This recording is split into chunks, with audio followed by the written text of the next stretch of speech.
Okey, lepas tu kita hari ni nak buat sirap selasih untuk berbuka puasa ni. Cara buat dia, okey, panaskan air dalam periuk ni. Okey, lepas tu kita masukkan sirap, ibu sirap 1 sudu, 2 sudu, 3 sudu.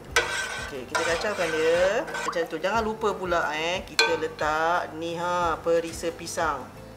Okey, perisa pisang. Sebab apa? Perisa pisang ni lah yang menaikkan ini adalah rahsia dia. Diam-diam letak 1 sudu. Okey.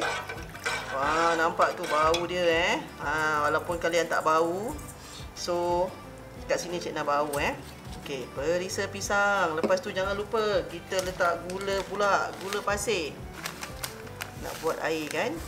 1, 2, 3, 4, 5 sudu. Nanti kita boleh letak ais Okey, so biarkan dia mendidih. Jangan lupa masukkan daun pandan. Kita ikat macam ni bonjot-bonjotkan dia macam ni. 2 helai daun pandan. Pasti sedap, enak di bulan puasa. Okey, kita biarkan mendidih. Okey, sekarang kita dah buat sirap selasih dipanggil sarbat.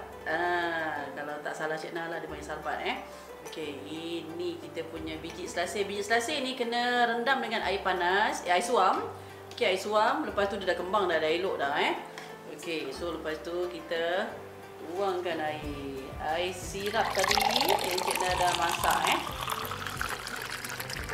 Okey, dia sangat sesuai untuk orang-orang yang nak berbuka puasa. Kita berbuka puasa sangat best. Kita tumpukkan dekat sini sikit. Okey, tumpukkan dekat sini sikit. Lepas tu kita letaklah sikit hiasan dia. Hiasan di sini. Bismillahirrahmanirrahim. Bolehlah kita minum Selamat berbuka puasa semua. Bye bye.